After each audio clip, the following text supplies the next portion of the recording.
এখানে দেখো আমি কতগুলো চিংড়ি মাছ নিয়ে নিয়েছি। চিংড়ি মাছের মালাইকারিটা আমি কিভাবে করব সেটাই তোমাদেরকে দেখাবো। চলো, চিংড়ি মাছগুলো দেখো কত বড় বড় আর টাটকা ছিল। চিংড়ি মাছগুলো ভীষণ ভালো ছিল। চিংড়ি মাছটা আমি কেটে নিচ্ছি দেখো সুন্দর করে। আর বাজারে জানো মাসিদের কাছে যখন মাছটা কাটতে দিই ওরা কি সুন্দর তাড়াতাড়ি করে এত ভালো কেটে দেয়। আর ওরকম বাড়িতে এসে চেষ্টা করি, দেখে নিই কিন্তু দাঁড়িয়ে দাঁড়িয়ে কীভাবে কাটছে, কিন্তু বাড়িতে এসে আমরা পারি না। আমি তো চেষ্টাই করি ওদের মতন, এদিক দিয়ে একটা টান মারে ওদিক দিয়ে একটা টান মারে সব খোসা উঠে যায়। আর আমি করি দেখো কিভাবে উঠছে, এদিকে ধরছি তো এদিকে পড়ে যাচ্ছে, ওদিকে ধরছি তো এদিকে পড়ছে। আর পিছনে তো কি একটা থাকে সুতোর মতন, ওরা তো এক টান দিয়ে কি সুন্দর বের করে। আমি যতই চেষ্টা করি বাড়িতে এসে ওদের মতন ঠিক পারি না। দেখো এখানে চিংড়ি মাছগুলো আমি ধুয়ে নিয়েছি সুন্দর করে, পরিষ্কার হয়ে গেছে। চিংড়ি মাছটাকে আমি নুন হলুদ মাখিয়ে নিলাম।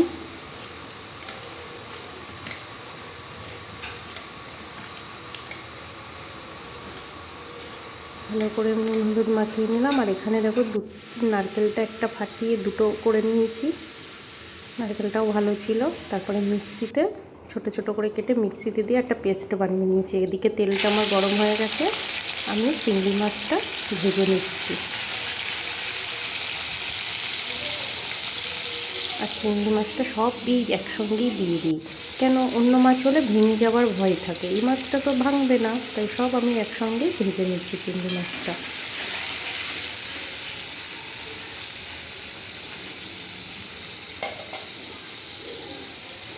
চিংড়ি মাছগুলো দেখো আমার ভাজা হয়ে গেছে। এখানে আমি একটু পেঁয়াজ কাঁচা লঙ্কা আদা রসুন এটাকে আমি একটা পেস্ট বানিয়ে নিলাম মিক্সিতে দিয়ে। আর এই তেলের চিংড়ি মাছ যে ভেজেছি ওই তেলের মধ্যে একটু সর্ষের তেল দিয়ে দেব।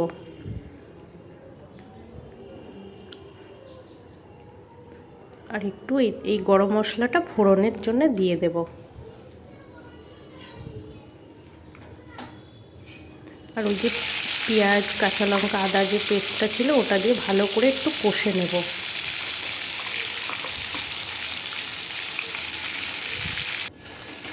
আর দেখো একটু কষে নিয়ে জলটা একটু টেনে নেবে, একটু শুকনো শুকনো হবে, তখন আমি এখানে আরেকটা পেস্ট দেবো।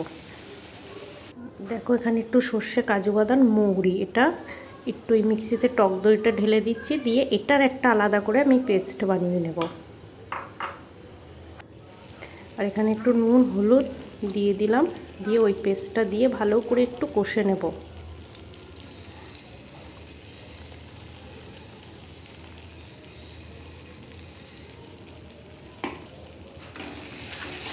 একটু ভালো করে কষে নেব।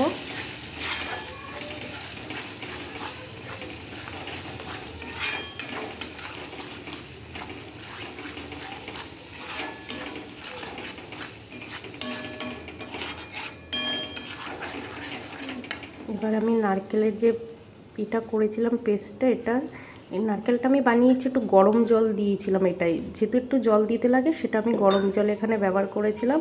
আর এই কাপড়টা দিয়ে ভালো করে আমি চেপে নেব। আর জানো রান্নাঘরে যদি এরকম একটা কাপড় থাকে একদম তার পিন্ডি চটিয়ে সব কিছু নেওয়া যায়। ভালো করে দুধটা নিয়ে নিলাম।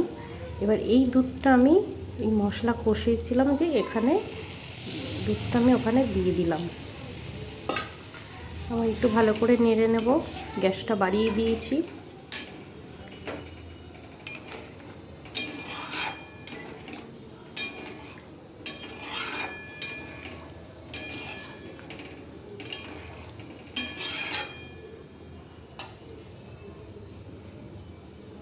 এটা ফুটে গেছে মানে একটু চিনি দিলাম, কেন ভেবেছিলাম নারকেলের দুধটা মিষ্টি হবে, চিনিটা লাগবে না, চিনিটা দিলাম। আর এখানে চিংড়ি মাছগুলো আমি দিয়ে দিলাম। দেখো চিংড়ি মাছগুলো কত ছোট হয়ে গেছে, কত বড় চিংড়ি মাছটা ছিল। যেহেতু খোসাটা আমার ফেলে দিই, আমার ভালো লাগে না। ভালো করে একটু ফুটিয়ে নেবো এটা আমি।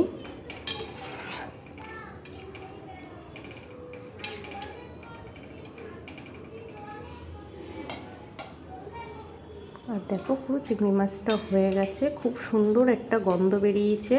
যেহেতু মৌরিটা দিয়েছিলাম না, একটা সুন্দর গন্ধ বেরিয়েছে। এখানে আমি একটু ঘি আর গরম মশলা দিয়েছি নামানোর আগে।